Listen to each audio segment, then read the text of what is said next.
अस्सलाम वालेकुम स्टूडेंट्स।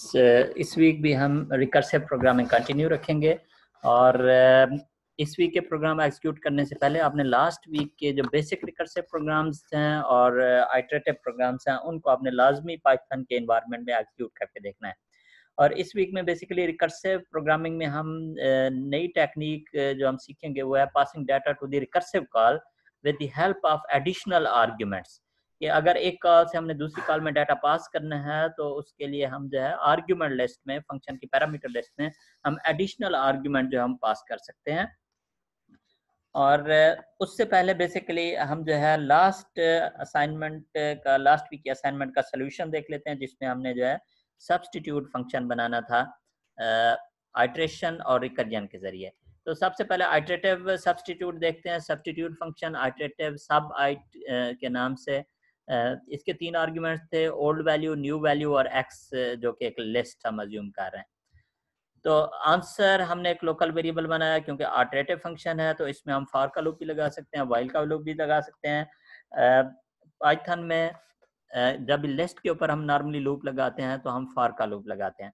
तो फॉर का लूप की मदद से हम एक्स लिस्ट के एक एक एलिमेंट को जो हम एक्सेस करेंगे और कंपेयर करते जाएंगे कि अगर वो ओल्ड वैल्यू के इक्वल है तो हम आंसर में न्यू को ऐड कर देंगे, अगर वो ओल्ड के इक्वल नहीं है कोई और एलिमेंट है तो फिर हम उसको एज इट इज ऐड कर देंगे।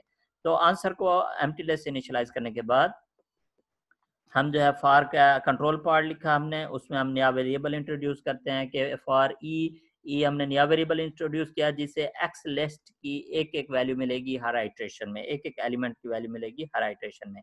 For E and x if का चेक लगाना है कि अगर एलिमेंट ऑफ एक्स जो कि ई को असाइन हुआ है अगर वो ओल्ड वैल्यू के इक्वल है, ओल्ड हमारा इधर फर्स्ट आर्ग्यूमेंट है, अगर वो इसके इक्वल है तो फिर हमने आंसर में क्या अपेंड करना है, एन को अपेंड करना है।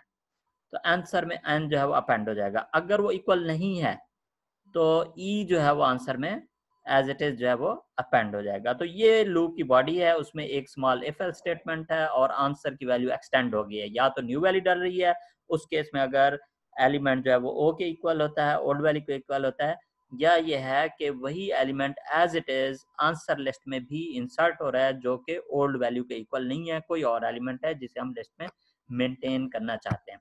तो after the completion of this loop at the end return command की मदद से आंसर की जो लिस्ट हमने मेंटेन की है ड्यूरिंग दिस प्रोसेसिंग लूप वो जो हमने रिटर्न कर देनी है with the help of return command. तो ये first part of the solution जो है ये कंप्लीट हो गया। इसको फर्दर अंडरस्टैंड करने के लिए हम इसकी जो है ट्रेसिंग कर लेते हैं, ट्रेस कर लेते हैं एक सैंपल कॉल के ऊपर और देखते हैं लॉजिकली कि इंटरनली क्या प्रोसेस होगा। तो सब्स्टिट्यूट आइटरेटिव को अगर आप कंसोल में रन करेंगे तो कंसोल में डिफाइन करने के बाद कंसोल में रन करेंगे तो इस तरह से उसकी कॉल होगी, सब आइटरेटिव 10, 5 और लिस्ट ऑफ 10, 8, 10, 12। तो इसमें हमने आर्ग्यूमेंट लिस्ट में 3 वैल्यूज पास किए हैं। पहली वैल्यू 10 है जो कि ओ को असाइन होगी, दूसरी वैल्यू 5 है जो कि एन को असाइन होगी और तीसरी वैल्यू जो है वो एक लिस्ट है जो कि एक्स को असाइन होगी। तो इनिशियली आंसर जो है अब हम बारी बारी सारी ये सारा अब इंटरनल प्रोसेस होगा, उसको हम जो है यहाँ पे नीचे हम लिखते हैं, देखते हैं कि क्या जो है आंसर की वैल्यू किस तरह से जो है वो अपडेट होगी और हर आइट्रेशन में ई की क्या वैल्यू होगी। तो सबसे पहले आंसर को एम्प्टी लिस्ट जो है वो असाइन होगी। आंसर अभी हमारा ये इंटरनल प्रोसेस हो रहा है, आंसर हमारा एम्प्टी लिस्ट है। अब नेक्स्ट आइट्रेशन में पहली आइट्रेशन में ई को ये वाला जो 10 एलिमेंट है ये वाली वैल्यू मिलेगी ई को और ये कंपेयर होगी इस 10 के।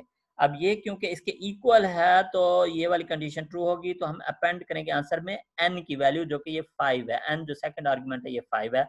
तो अब इसमें आप देखिए हमारा आंसर में 5 आ गया और ये जो फर्स्ट एलिमेंट था वो 10 के इक्वल था, ई की वैल्यू जो थी वो 10 के इक्वल थी, इस वजह से ये 10 ई की वैल्यू 10 थी और ये ओ के इक्वल थी, ये वाली कंडीशन ट्रू हो गई थी। तो हमने ई की बजाय एन को हमने इंसर्ट कर दिया, अपेंड कर दिया आंसर लिस्ट में।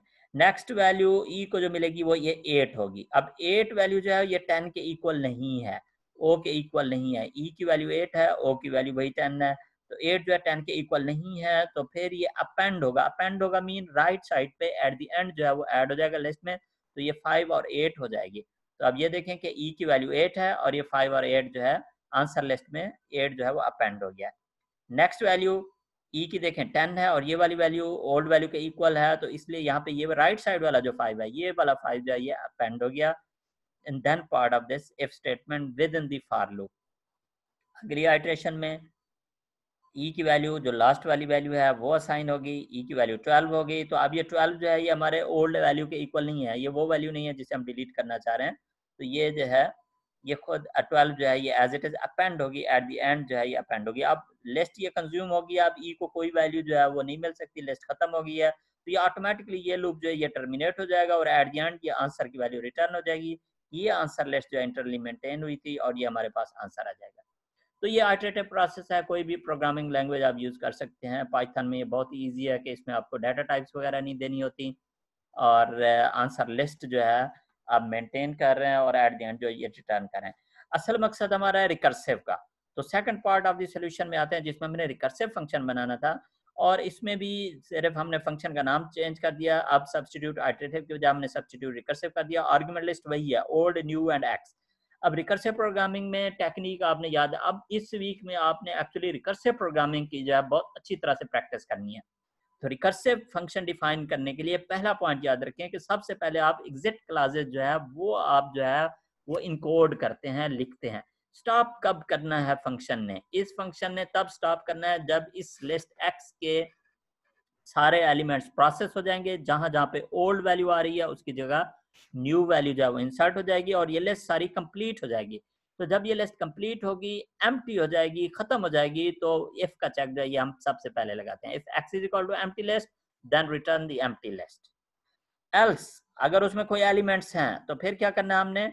सब्स्टिट्यूट रिकर्सिव के recursive call on o new, old और न्यू तो एज इट इज पास होंगे। रिमेनिंग सब लिस्ट हमने गेट करनी हो तो लास्ट वीक में भी हमने देखा था, ये हमारे पास पाइथन में बहुत ही कन्वीनियंट है कि आप इंडेक्स नंबर के जरिए स्टार्टिंग सब लिस्ट कोई भी आप गेट कर सकते हैं, स्टार्टिंग इंडेक्स और एंड इंडेक्स दे के। स्टार्टिंग इंडेक्स 0 से शुरू होती है तो हमने यहाँ पे 1 लिखा हुआ है, 0 वाला एलिमेंट इग्नोर हो जाएगा, तो remaining elements of the list x जो है वो पास हो जाएंगे और ये सब्स्टिट्यूट रिकर्सिव की रिकर्सिव कॉल दोबारा कंट्रोल इधर आ जाएगा वापस शुरू से, और फिर रिकर्सिव कॉल रिमेनिंग एलिमेंट्स पे, रिकर्सिव कॉल रिमेनिंग एलिमेंट्स पे। और ये आंसर वेरिएबल हर रिकर्सिव कॉल के अंदर ये लोकल वेरिएबल है, आंसर वेरिएबल सेपरेट बनता जाएगा।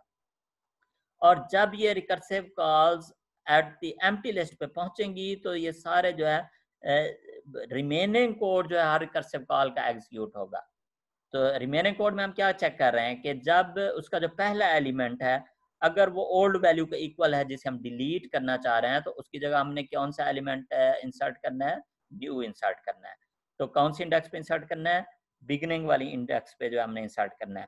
अगर ये इसका इक्वल नहीं होता तो फिर एल्स पार्ट में हमने क्या इंसर्ट करना है? न्यू को हमने जो है वो इंसर्ट कर देना है। अगर ये इक्वल नहीं होता तो हम जो है, अगर लिस्ट का 0 इंडेक्स वाले एलिमेंट इक्वल नहीं है, नॉट इक्वल का चेक लगा हुआ है, अगर ये इसको इक्वल नहीं है तो लिस्ट वाला एलिमेंट आ जाएगा। अगर ये इक्वल है तो फिर जो है कंट्रोल ये वाली कंडीशन फॉल्स होगी, कंट्रोल एल्स पार्ट में आएगा। मीन लिस्ट एक्स का पहला एलिमेंट वो एलिमेंट है जिसे हम डिलीट करना चाह रहे हैं, तो उसकी बजाय आप देखें यहाँ एक्स 0 की बजाय ऊपर एक्स 0 है, यहाँ पे जो है एन जो है न्यू एलिमेंट जो है ये इंसर्ट हो जाएगा और एट द एंड हम जो है आंसर की वैल्यू रिटर्न कर देंगे। अब इसको फर्दर समझने के लिए हम इसकी ट्रेसिंग करते हैं सैंपल कॉल के ऊपर, सैंपल आर्ग्यूमेंट के ऊपर। अब इसमें आप देखें, अगर आपने ये कोड फाइल के अंदर लिखा हुआ तो फिर यहाँ पे प्रिंट कमांड जो है लगा दें ताकि एट द एंड जो फाइनल आंसर है वो आपको नजर आएगा। इंटरनल प्रोसेसिंग फिर भी नजर नहीं आएगी।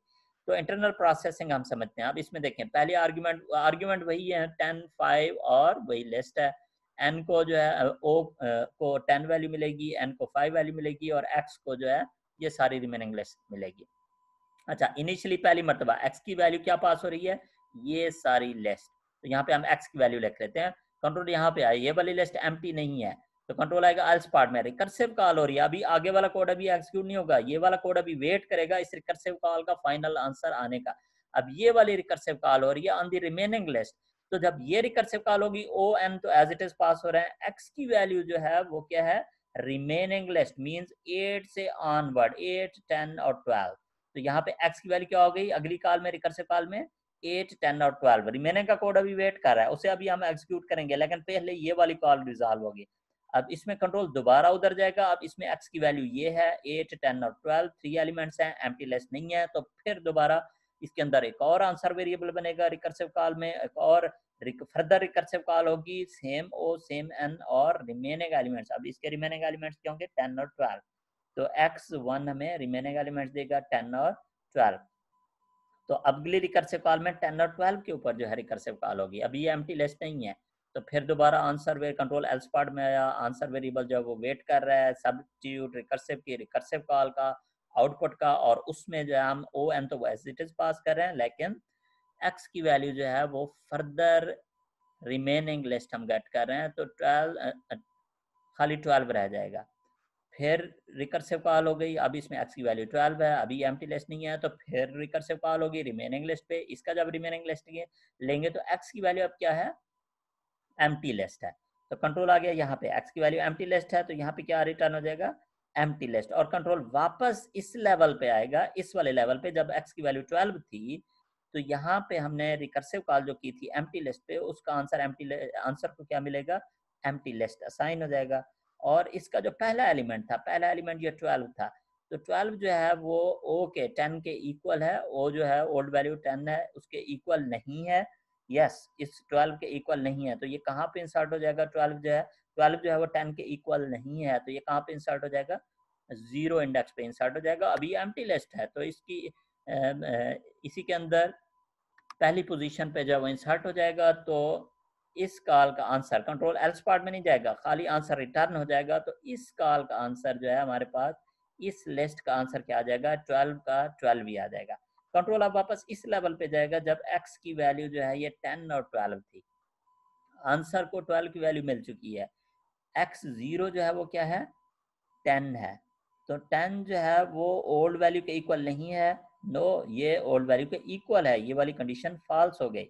10 जो है ये x0 जो इस लेवल पे जब x 10 और 12 की लिस्ट थी, इसमें पहला एलिमेंट x0 जो है ये 10 है, जो कि वही एलिमेंट है जो हम डिलीट करना चाह रहे हैं, तो ये कंडीशन फॉल्स हो गई। कंट्रोल एल्स पार्ट में आया, तो हम जो है 5n की वैल्यू आप इंसर्ट करेंगे इंस्टेड ऑफ x0 जो कि 10 है, तो यहाँ पे इस लेवल पे जो x की वैल्यू थी उसका आंसर यहाँ पे हमारे पास आएगा 5 और 12।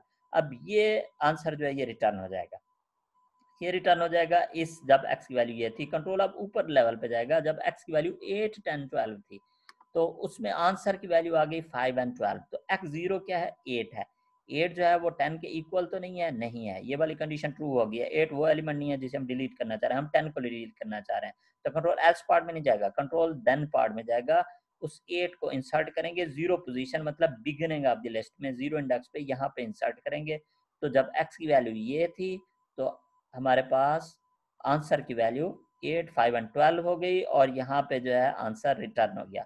आंसर रिटर्न हो गया प्रीवियस कॉल में जिसके अंदर आंसर वेरिएबल वेट कर रहा था जब x की वैल्यू 10, 8, 10, 12 थी, उसमें आंसर वेरिएबल को क्या वैल्यू मिल गई 8, 5 और 12, तो कंट्रोल वापस पहली वाली कॉल में यहाँ पे आ गया। अब दोबारा इसका x0 चेक होगा, इस x लिस्ट का 0 एलिमेंट इंडेक्स एलिमेंट जो है ये 10 है, ये वही एलिमेंट है जो कि इसके इक्वल है, नॉट इक्वल वाली कंडीशन फॉल्स हो जाएगी, कंट्रोल जो है आएगा एल्स पार्ट में, तो 10 की जगह आंसर में क्या इंसर्ट हो रहा है 0 इंडेक्स पे n इंसर्ट हो रहा है, n ये हमारा 5 है, तो यहाँ पे 10 की बजाय 5 इंसर्ट हो गया, और एट द एंड हमारे पास टॉप लेवल पे हमारे पास जो है ये फाइनल आंसर जो है हमारा प्रिंट हो जाएगा।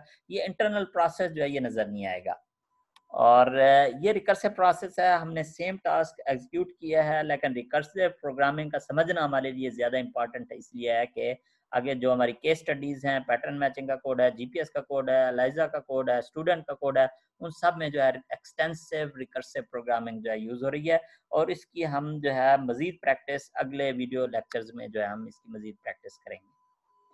बेस्ट ऑफ लक जी, इसे लाजमी आप दोनों प्रोग्राम्स को एग्जीक्यूट करके देखें। Thank you.